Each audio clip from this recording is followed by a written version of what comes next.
아멘. 하나님은 풍성하신 분이십니다. 하나님은 사랑이시며 은혜와 긍휼이 풍성하시고 지식과 지혜가 풍성하십니다. 그리고 성경은 하나님이 우리의 아버지가 되시고 우리의 필요를 아시고 자녀를 돌보신다 말씀하십니다. 그러나 우리의 삶은 풍성할 때보다 부족할 때가 많아 보입니다. 그래서 우리는 혼란합니다. 왜 말씀과 왜 내 삶이 다를까? 하나님은 모든 것을 갖고 계신데 왜 하나님의 자녀인 우리는 늘 부족한 것 투성일까? 왜 우리 집은 예수님을 믿고도 어려울까? 더구나 요즘 같은 재난 아래에서는 더더욱 우리의 부족과 궁핍을 더욱더 처절하게 느끼게 됩니다. 뉴스 인터뷰를 보니까 가게를 하시는 어떤 아주머니가 하루에 2,000원밖에 벌지 못했다고 하면서 살려달라고 울고 있는 모습을 볼 때 얼마나 가슴이 아픈지 모릅니다. 저는 우리의 부족에 대해서 복을 받는 비결이라든지 복을 받지 못하는 이유를 말하기보다는 부족함 속에 담겨있는 하나님의 놀라운 은혜를 이야기하기 원합니다. 우리 인간은 언제나 소유에 관심이 있습니다. 돈이나 명예나 권력이나 인기, 좋은 집이나 자동차, 우리가 무엇인가를 갖고 있고 할 수 있다는 자신감으로 살아갑니다. 그러나 하나님의 관심은 우리의 소유에 있는 것이 아닙니다. 신명기에 있는 말씀을 보면 내 하나님 여호와께서 이 40년 동안에 내게 광야길을 걷게 하신 것을 기억하라. 이는 너를 낮추시며 너를 시험하사 내 마음이 어떠한지 그 명령을 지키는지 지키지 않는지 알려 하시니라. 하나님의 관심은 우리의 낮춤과 우리의 시험이 아니라 우리가 순종하는지 그렇지 않은지 하는 우리의 마음에 더 주목하고 있다는 사실입니다. 우리가 광야의 시간을 보내고 있을 때에 우리의 시선이 소유에 머물러 있다면 이스라엘 백성들처럼 원망하고 불평하겠지만 우리가 눈을 들어서 하나님의 마음을 볼 수 있다면 우리의 부족함은 하나님의 은혜를 채우는 그릇이 될 것입니다. 그래서 우리의 삶에 하나님이 계시지 않다고 생각한다면 그것은 하나님이 계시지 않아서가 아니라 하나님을 담아야 하는 그릇에 하나님이 아닌 다른 것들로 가득 차 있기 때문입니다. 팔복에서도 부족함은 결코 결핍이 아니라 은혜의 기회라고 하는 놀라운 역설이 담겨져 있습니다. 마태복음 5장을 보면 예수께서 산에 오르사 제자들에게 8가지의 복을 말씀하십니다. 심령이 강한 자는 복이 있나니 천국이 그들의 것이요 애통하는 자는 복이 있나니 그들이 위로를 받을 것이요 온유한 자는 복이 있나니 그들이 땅을 기업으로 받을 것이요 의에 줄이고 목마른 자는 복이 있나니 그들이 배부를 것이요 긍휼히 여기는 자는 복이 있나니 그들이 그 긍휼히 여김을 받을 것이요 마음이 청결한 자는 복이 있나니 그들이 하나님을 볼 것이요 화평하게 하는 자는 복이 있나니 그들이 하나님의 아들이라 일컬음을 받을 것이요 의를 위하여 박해를 받는 자는 복이 있나니 천국이 그들의 것입니다. 여기서 복을 받는 조건을 생각해 보면 심령이 가난한 자, 애통하는 자, 의에 줄이고 목이 마른 자, 의를 위하여 박해를 받는 자, 하나같이 무엇인가 부족한 사람들입니다. 세상의 기준에서 이들을 바라보게 되면 실패한 사람들이요, 낙오당한 사람들일 것입니다. 그러나 저들의 마음이 하나님을 향할 때에 하나님의 풍요로움을 경험할 수 있는 것입니다. 제가 조금 전에 신명기 8장 2절에 있는 말씀을 읽어드렸습니다. 하지만 성경은 계속해서 이야기합니다. 신명기 8장 16절에 있는 말씀을 보게 되면 이는 다 너를 낮추시며 시험하사 마침내 내게 복을 주려 하심이었느니라. 이스라엘 백성들이 40년 동안 광야에 머물러야 했던 이유는 하나님께서 그들에게 복을 주시기 위함이요, 그러기 위해서 광야에서 하나님의 은혜를 담을 수 있는 부족함의 그릇을 빚어가야 했던 시기였던 것입니다. 그러니까 소유를 통해서 은혜의 빈잔이 채워지는 것이 아니라 빈잔에 하나님의 은혜가 먼저 채워지고 나서 우리의 소유의 복이 따라오는 것입니다.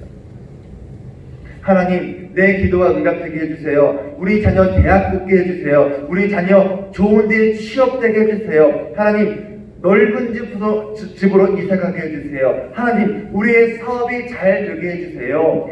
그러면 내가 하나님께 더 잘하겠습니다. 그러면 하나님이 복 주신다고 내가 믿겠습니다. 그러면 내가 교회에 잘 나오겠습니다. 이것이 아니라 내가 부족할 때에 하나님의 은혜로 먼저 참아주실 때에 마침내 여러분이 복을 얻게 되는 것입니다. 물론 이 복은 우리의 수준에서 상상할 수 있는 복이 아닐 것입니다. 내가 원하는 정도의 기도 제목, 내가 원하는 정도의 소원이 아니라 그 부족함의 그릇을 은혜로 채웠기 때문에 하나님께서 주시는 복인 것입니다. 하나님이 주시는 합격 선물인 것입니다. 이 부족함의 비밀, 부족함의 은혜를 우리 성도들이 깨달아서 코로나로 인하여 부족함의 시간을 경험하고 있는 우리 성도들, 이 시간이 괴로움의 시간이 아니라 소망의 시간으로 여러분의 그릇을 빚어가는 시간으로 바꾸어 가기를 주의 이름으로 부탁을 드립니다. 여러분, 한 가지 질문을 하려고 합니다. 부족함과 내려놓음의 차이가 무엇일까요? 아마 겉으로 드러난 현상은 비슷하거나 같아 보일 수 있습니다. 하지만 차이가 있다면 누가 주도했는가의 차이일 것입니다. 내려놓음은 자발적인 선택이요, 부족함은 내려놓았거나 혹은 외부의 영향에서 오는, 그래서 자신의 선택과는 무관한 결과일 수도 있습니다. 성경 인물 중에서 대표적으로 내려놓음의 대표적인 사람을 꼽으라고 한다면 아마 사도 바울이 아닐까 생각합니다. 빌립보서 3장에 있는 말씀을 보게 되면 그러나 무엇이든지 내게 유익하던 것을 내가 그리스도를 위하여 다 해로 여길 뿐더러 또한 모든 것을 해로 여김은 내 주 그리스도 예수를 아는 지식이 가장 고상하기 때문이라. 내가 그를 위하여 모든 것을 잃어버리고 배설물로 여김은 그리스도를 얻고 그 안에서 발견대로 함이니 라고 말합니다. 사도 바울은 이 말을 하기 전, 그러니까 빌립보서 3장 4절에서 6절에 있는 말씀 보게 되면 사도 바울이 무엇을 갖고 있었는지를 이야기합니다. 그러나 나도 육체를 신뢰할 만하며 만일 누구든지 다른 이가 육체를 신뢰할 만한 것이 있는 줄 생각하면 나는 더욱 그러하니 나는 8일 만에 할례받고 이스라엘 족속이요 베냐민 지파요 히브리인 중에 히브리인이요 율법으로는 바리새인이요 열심으로는 교회를 박해하고 율법의 의로는 흠이 없는 자다라고 이야기합니다. 쉽게 말하면 나도 육체적으로 자랑할 것 있다. 만일 누군가가 육체적인 것을 자랑한다면 나도 그보다 더한 자랑거리가 있다. 8일 만에 할례받은 정통 유대인이고 왕의 가문인 왕의 지파인 베냐민 지파의 출신이고 학벌로는 바리겐의 정통 교육을 받았으며 율법의 기준으로 보아도 나는 도덕적으로 윤리적으로 흠이 없는 완벽한 사람이 바로 나였다. 도덕적으로, 사회적으로, 학벌이나 지식만으로 어느 부족함이나 흠잡을 것이 없는 사람이 바로 사도 바울이었습니다. 그러나 사도 바울은 이 말을 한 다음에 무엇이든지 내게 유익하던 것을 내가 그리스도를 위하여 필요 없는 것으로 여겼다. 그리스도를 위하여 내가 배설물로 여기고 다 내려놓았다. 왜냐하면 내가 주 예수 그리스도를 아는 지식이 더욱 고상하기 때문이다 라고 말하는 것입니다. 사도 바울은 예수 그리스도의 고상한 지식의 가치 때문에 세상적인 가치, 분명히 이것은 사도 바울이 얘기했던 것처럼 내게 유익했던 것, 또 나에게 도움이 될 만한 것들이었지만 이것조차 내려놓았다. 이것도 버렸다라고 지금 이야기하고 있는 것입니다. 반대로 오늘 본문의 주인공인 야곱을 생각한다면 이 야곱은 부족한 삶을 살아야 했습니다. 야곱에게 재산을 물려줄 아버지가 없어서가 아닙니다. 그의 아버지 이삭은 큰 부자였고 할아버지 아브라함도 부자였습니다. 그러나 야곱은 아버지의 유산을 상속하기도 전에 집을 떠나야 했습니다. 이삭에게는 두 아들이 있었는데 형 에서와 쌍둥이 동생 야곱입니다. 이삭은 장제였던 에서를 사랑했지만 하나님은 동생 야곱을 더 선택하시고 사랑하셨습니다. 선택받은 야곱은 어머니 리브가의 도움으로 아버지 이삭으로부터 축복 기도를 받았습니다. 그러나 장자였던 에서가 마땅히 자기에게 돌아와야 할 그 축복이 야곱에게로 돌아갔다는 그 사실을 알고 크게 분노하며 야곱을 죽이려고 했습니다. 그래서 야곱은 형 에서의 분노를 피해서 외삼촌 라반이 살고 있는 하란으로 도망치게 됩니다. 오늘 본문을 보게 되면 야곱이 고향 브엘세바를 떠나 루스라는 곳에 도착을 하게 되었는데 이 거리를 따지게 되면 무려 80km나 되는 엄청나게 먼 거리였습니다. 한 사람이 1시간을 걸을 때 약 4km를 걷는다라고 한다면 야곱은 20시간을 걸어간 것입니다. 여러분, 말이 80km지 여러분이 걸으려고 한다면 걸을 수 있습니까? 불가능한 거리예요. 우리 목사님이 가끔 자랑하세요. 오늘 10,000보 걸었어. 오늘 15,000보 걸었어. 많이 걸으시잖아요. 그렇죠? 그런 목사님에게 80km 걸어보세요 하면 아멘 하고 그러실까요? 절대 그럴 수 없어요. 여러분 운동 좋아하시는 분들에게, 걷는 건 좋아하시고 마라톤 좋아하시는 분들에게 80km 가세요 하면 저 뭐 죽으라는 것입니까? 그렇게 이야기하겠죠.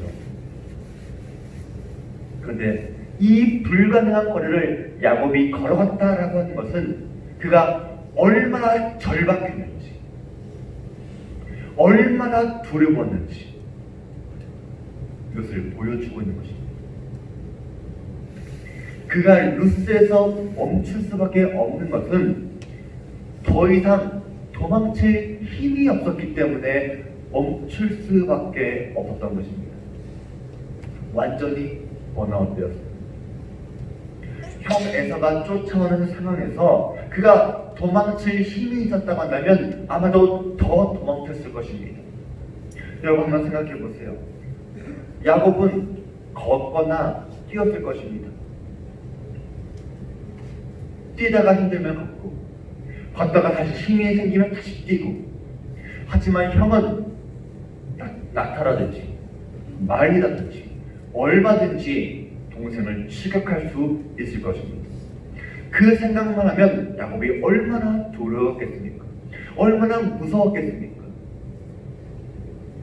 뒤에서 먼지 바람만 일어도 형이 쫓아오는 것은 아니까 얼마나 두렵지 않았겠습니까? 그러나 그는 멈출 수밖에 없었습니다. 너무 지쳤습니다. 그런 그가 잠을 잔다고 하더라도 평안하게 잠을 잤겠습니까? 얼마나 두려웠겠습니까? 그렇게 지쳐서 그렇게 불안했던 야곱이 잠들었을 때에 놀라운 일이 생긴 것입니다. 그에게 처음으로 하나님께서 말씀하신 거예요. 그게 바로 창세기 28장에 있는 말씀입니다. 내가 너와 함께 있어 내가 어디로 가든지 너를 지키며 너를 이끌어 이 땅으로 돌아오게 할지라 내가 내게 허락한 것을 다 이루기까지 너를 떠나지 아니하리라 하신지라.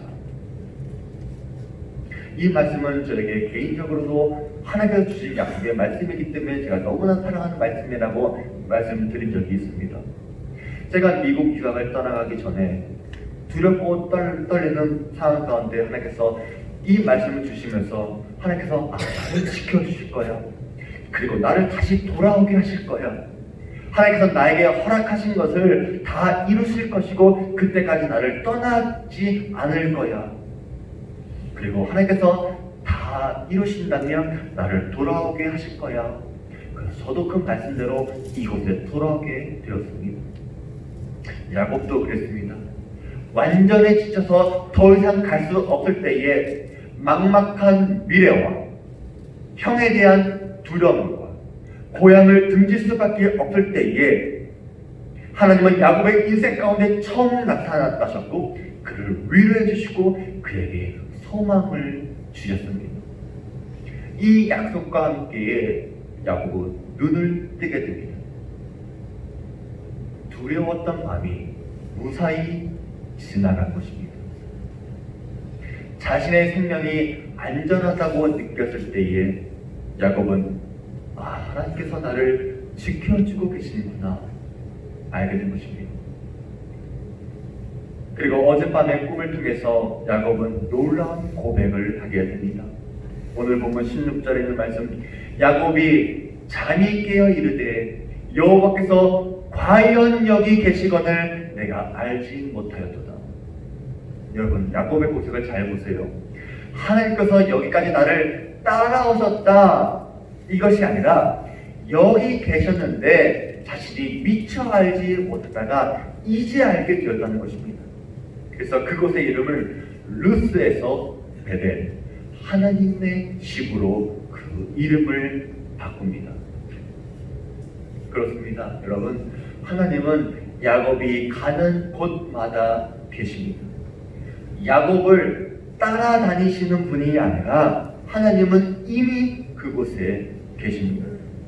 단지 차이가 있다면 미처 알지 못했던 야곱이 그가 완전히 약했을 때에, 완전히 쇠했을 때에, 완전히 궁핍하고 완전히 비었을 때에, 완전히 지쳤을 때에 하나님이 그를 만나주시는 경험을 한 것입니다. 가장 힘든 순간에 한 발이라도 더 멀리 도망쳐야 하는 이 순간에 하나님을 만났습니다. 우리는 어떻습니까? 우리는 살아오면서 얼마나 많은 부족함을 경험합니까? 요즘 거리에 사람들이 없습니다. 가게에 손님이 들어오지 않습니다. 오늘 벌어야 내일을 살 수가 있는데 오늘 벌 수 없어 내일을 살아가지 못합니다. 생활은 해야 하는데 공급의 통로가 막혔습니다. 내가 은혜를 받고 싶어서 교회라도 나가고 싶은데 교회에 나갈 수 없다라고 말을 합니다.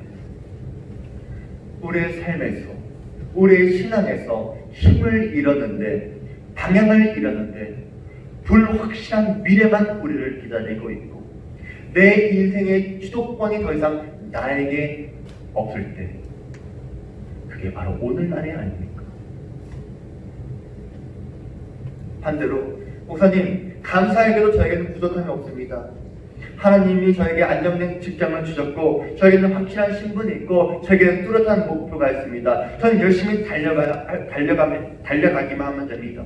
하나님께서 저에게 공급을 넘치도록 해주셨고, 그래서 저는 부족함이 없습니다. 너무나 감사할 것이 너무나 많습니다라고 말할 수도 있겠지만, 요한계시록 3장에 나오는 라오디게아 교회처럼 내가 말하기를 나는 부자라 부유하여 부족한 것이 없다 하나 내 곤고한 것과 가련한 것과 가난한 것과 눈먼 것과 벌거벗은 것은 알지 못하는도다 라고 말하면서 정작 내가 채워야 할 것을 채우지 못하는 그런 삶을 살아가고 있지 않습니까? 그렇다면 여러분도 여기에 멈춰야 합니다. 멈추어서 우리의 그릇을 점검해야 하고 하나님의 말씀으로 하나님의 은혜를 채워야 합니다. 야곱에게 나타나 말씀하셨던 그 하나님의 음성이 여러분에게도 들려져야 하는 것입니다. 하나님, 나를 향한 하나님의 계획이 무엇입니까? 지금 내가 경험하고 있는 나의 이 부족함에 대해서, 내가 방황하고 있는 나의 인생에 대해서, 내 바쁜 삶 때문에 잃어가고 있는 나의 믿음 때문에 하나님 나에게 무슨 말씀을 하기를 원하십니까? 우리는 하나님께 뜻을 물어야 하고 하나님의 뜻을 알아야 하는 것입니다. 베델에서 하나님을 만난 야곱은 다시 한 번 더 고향으로 돌아오는 길에서 하나님을 만나게 됩니다. 하란에서 부자가 된 야곱이 다시 고향 땅으로 돌아오게 되는데, 형 에서가 자신에게 오고 있다고 하는 소식을 듣고 다시 불안해졌습니다. 그는 먼저 재산을 형에게 보냅니다. 혹시 이 많은 재산을 형이 받게 되면 마음이 누그러지지 않을까? 용서해주지 않을까? 그래도 불안이 가시지 않아 먼저 가족을 보내게 됩니다. 우리 가족을 보면, 우리 아이를 보게 되면, 조카 보게 되면 좀 봐주지 않을까? 그리고 야곱은 다시 혼자가 됩니다. 그 후에 약복 강가에서 천사와 씨름을 하게 됩니다. 천사가 날이 새려고 하니까 나를 보내라 그렇게 이야기하니까 야곱이 말하기를 당신이 내게 축복하지 않으면 내가 당신을 가게 하지 않겠습니다 말합니다. 오늘 말씀을 생각해 보게 된다면 나는 완전히 비었습니다. 나는 아무것도 없습니다.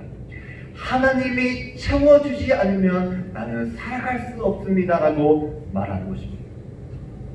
그리고 천사가 야곱을 이길 수 없음을 알고 그의 이름을 묻습니다. 너의 이름이 무엇이냐? 저는 야곱입니다.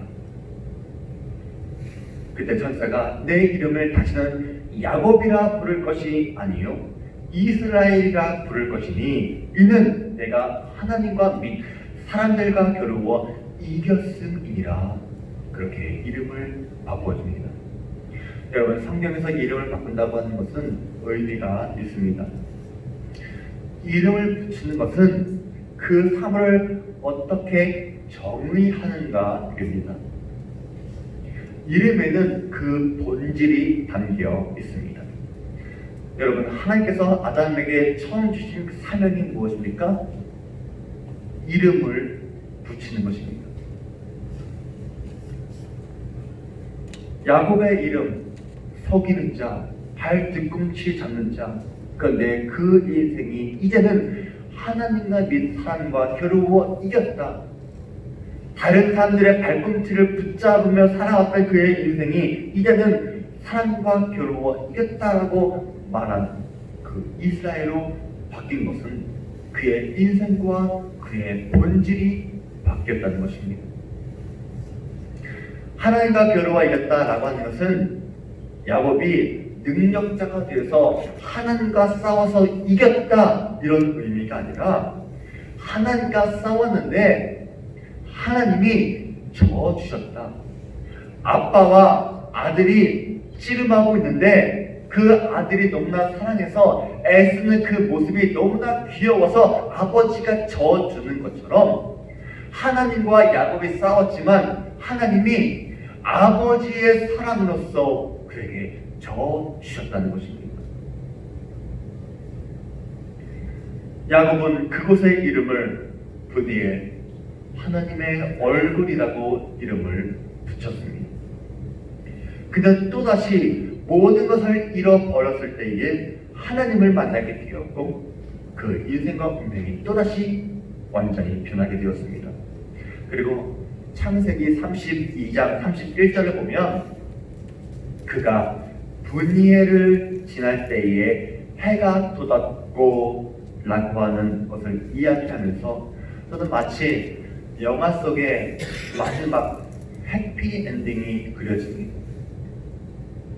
그리고 우리는 이 구절 속에서 그의 인생이 어떻게 변할지 암시하고 있습니다.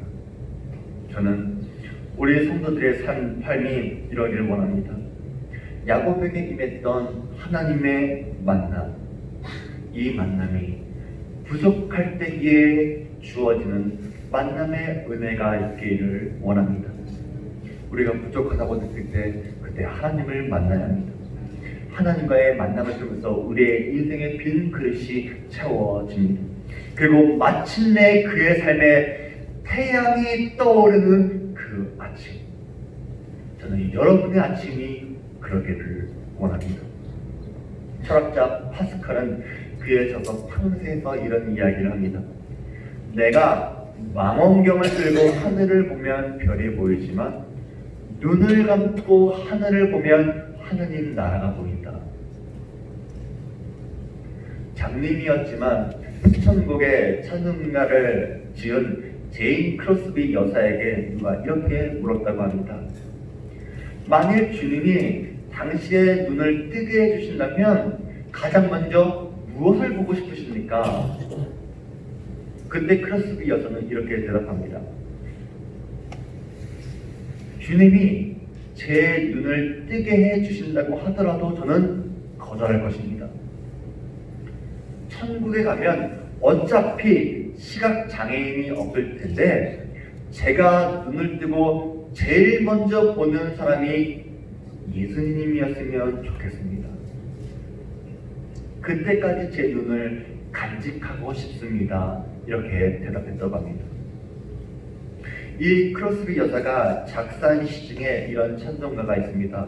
오늘 찬송했던 그 찬송가인데 주 안의 기쁨 누림으로 마음의 풍랑이 잔잔하니 세상과 나는 간곳 없고 구속한 주만 보이도다. 이것이 나의 간증이요 이것이 나의 찬송일세. 나 사는 동안 끊임없이 구주를 찬송하리로다. 우리 청년들, 우리 성도들의 이야기를 듣고 보면 참 우리의 부족함을 많이 생각하게 됩니다.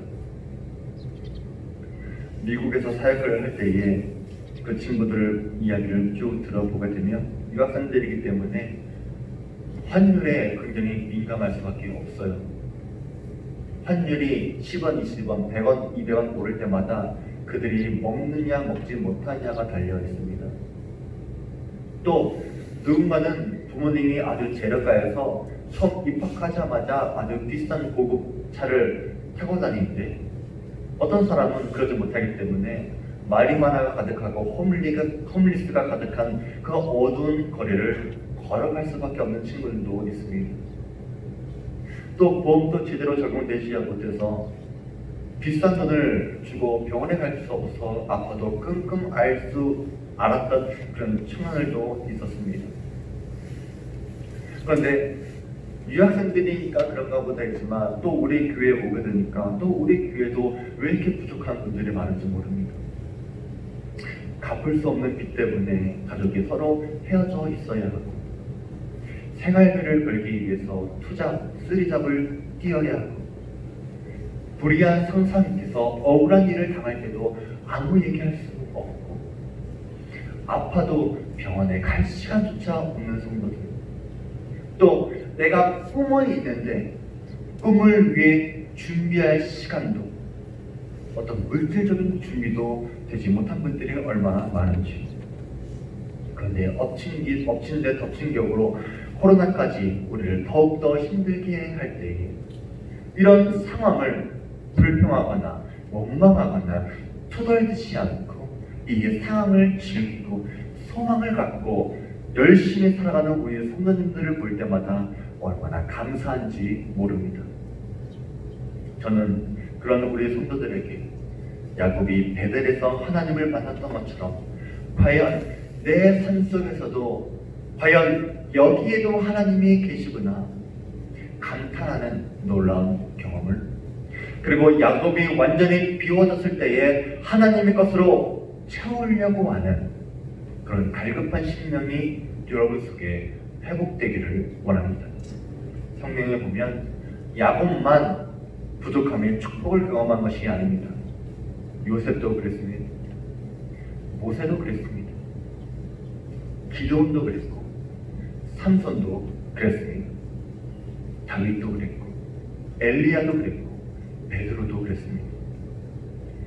말로 다 할 수 없는 수많은 사람들이 부족함을 느낄 때에 하나님의 은혜로 채워져감을 경험했습니다.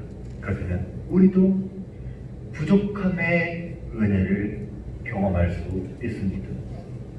때로는 우리가 망원경을 가지고 하늘을 볼 때도 있을 것입니다. 그러나 눈을 감게 될 때는 하나님을 묵상하시기를 바랍니다. 부족하다고 느낄 때 즉시 하나님을 향해 눈을 들어야 합니다. 그리고 하나님, 이 부족함 속에 담긴 하나님의 은혜의 비밀을 알게 해주세요. 이 부족함의 시간을 내가 헛된 것을 다 내려놓고 하나님의 은혜로 채워지는 시간으로 바꾸어 주세요. 하나님, 내 삶은 이제 앞으로 어떻게 살아가야 할지 나에게 공급해 주세요. 말씀해 주세요. 나의 부족함을 그대로 내버려 두는 것이 아니라 이것을 사랑으로 채우거나 돈으로 채우거나 음식으로 채우거나 세상의 학문이나 성공이나 자존심으로